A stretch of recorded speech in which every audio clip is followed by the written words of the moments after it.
السلام علیکم دوستو، آج میں آپ کے سامنے حاضر ہوا ہوں ایک نئی ویڈیو کے ساتھ۔ ویڈیو سے پہلے آپ میرے چینل کو ضرور سبسکرائب کر لیں اور ساتھ ہی بیل آئیکن کو بھی دبا لیں تاکہ آنے والی مزید ویڈیو آپ تک پہنچ سکے۔ آئیے چلتے ہیں ویڈیو کی جانب۔ حضرت موسیٰ علیہ السلام فرعون کے گھر میں۔ فرعون اور اس کی بیوی آسیہ شاہی محل کے نیچے دریائے نیل کے پانی کی موجوں کو دیکھ رہے تھے۔ ان دونوں کی نظر صندوق پر پڑی جو بہتا ہوا چلا آ رہا تھا۔ آسیہ اس صندوق کو دیکھ کر بے چین ہو گئی۔ صندوق کے قریب آنے پر آسیہ نے چاہا کہ اس صندوق کو کھول کر دیکھا جائے کہ اس میں کیا ہے، تو فرعون کے خادم اس صندوق کو اٹھا کر شاہی محل کے اندر لے آئے۔ صندوق کے کھولنے پر سب نے دیکھا کہ اس میں ایک خوبصورت چاند سا بچہ لیٹا ہے اور وہ مسکراتے ہوئے بہت پیارا لگ رہا ہے۔ آسیہ بچے کو دیکھ کر باغ باغ ہو گئی اور اس نے محبت سے اس بچے کو پیار کر لیا۔ محل میں جہاں لوگ اس خوبصورت بچے کو دیکھ کر خوش ہو رہے تھے، وہیں بعض نے شک کا اظہار کیا، حضور یہ بچہ بنی اسرائیل کے خاندان کا لگتا ہے۔ بچے کو قتل کیے جانے کے ڈر سے ان کے والدین نے صندوق میں رکھ کر بہا دیا ہے۔ کہیں یہ وہی بچہ نہ ہو جس کے ڈر سے بنی اسرائیل کے بچوں کو قتل کیا جا رہا ہے۔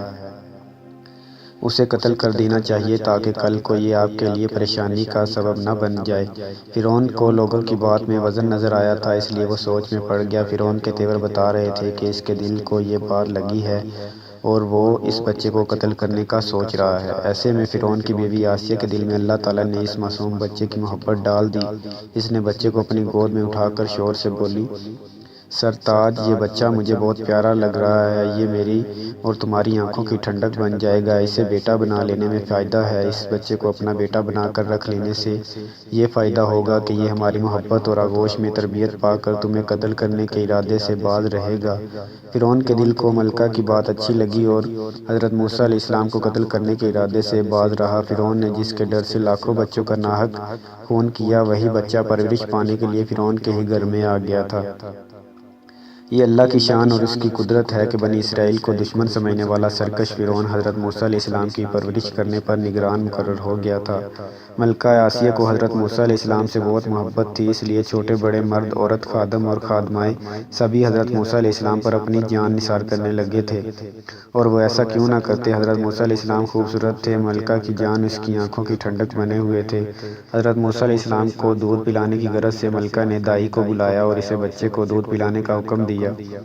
بچے نے دائی کا دودھ پینے کی بجائے رونا شروع کر دیا۔ بچے کو روتا اور مچلتا دیکھ کر ملکہ آسیہ کی اس وقت بے قراری دیکھنے کی تھی۔ اس نے بچے کو بہلانے کی غرض سے اپنی گود میں لے لیا۔ دوسری، تیسری، چوتھی بلکہ مزید کئی دائیاں آئیں، مگر وہ بچہ ان دائیوں میں سے کسی کا دودھ پینے کو تیار نہ تھا۔ ملکہ پریشان ہو گئی کہ اگر بچے نے دودھ نہ پیا تو وہ کیسے جیے گا، کیسے پرورش ممکن ہوگی۔ ہر دائی انعام اکرام کے لالچ میں اپنا دودھ اس بچے کو پلانا چاہتی تھی، اور وہ بچہ ان میں سے کسی کا بھی دودھ پینے کو تیار نہ تھا۔ اللہ تعالیٰ کا حضرت موسیٰ علیہ السلام کی ماں سے وعدہ تھا، اس وعدے کو پورا کرنے کے لیے بچے کی طبیعت میں یہ بات پیدا کر دی تھی کہ وہ کسی دائی کا دودھ نہ پیتا تھا۔ یہ سب دیکھ کر حضرت موسیٰ علیہ السلام کی ہمشیرہ نے کہا، اس شہر میں ایک نیک عورت رہتی ہے، وہ بہت اچھی دائی ہے، یہ بچہ اس کا دودھ ضرور پی لے گا۔ اگر آپ حکم دیں تو میں اس دائی کو یہاں لے آؤں۔ ملکہ آسیہ کو بچے کے دودھ پلانے کی بہت فکر تھی، اس نے فوراً ہی حضرت موسیٰ علیہ السلام کی ہمشیرہ کو حکم دے دیا کہ وہ فوراً اس دائی کو لے آئے۔ وہ خوشی خوشی اپنے گھر آ گئی، سارا احوال اپنی ماں کو گوش گزار کر دیا۔ حضرت موسیٰ علیہ السلام کی ماں یہ سن کر خوش ہو گئی، اے ماں، یہ ہم پر اللہ تعالیٰ کا بڑا فضل و کرم ہے اور احسان ہے۔ اب تو چل اور اپنے بیٹے کو سینے سے لگا کر ٹھنڈا کر لے، دیکھ اللہ تعالیٰ نے تجھ سے وعدہ کیا تھا وہ پورا کر دکھایا ہے۔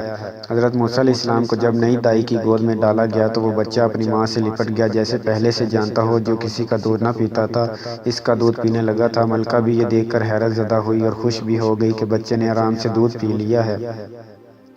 حضرت موسیٰ علیہ السلام کو ان کی ماں کے سپرد کر دیا گیا اور وہ خوشی خوشی حضرت موسیٰ علیہ السلام کو دودھ پلانے لگی اور اللہ تعالیٰ کی اس کرم نوازی پر بہت خوش تھی۔ حضرت موسیٰ علیہ السلام کی شاہی تربیت ہوتی رہی۔ وہ تربیت پاتے ہوئے جب جوانی کے دور میں داخل ہوئے تو وہ ایک بہادر نوجوان بن چکے تھے۔ اپنی گفتگو سے ایک خاص وقار اور شان عظمت ظاہر ہوتی تھی، چہرے سے رعب ٹپکتا تھا۔ دوستو، ویڈیو اچھی لگی ہو تو ویڈیو کو لائک اور شیئر ضرور کیجیے گا اور چینل کو بھی سبسکرائب کر لیجیے گا۔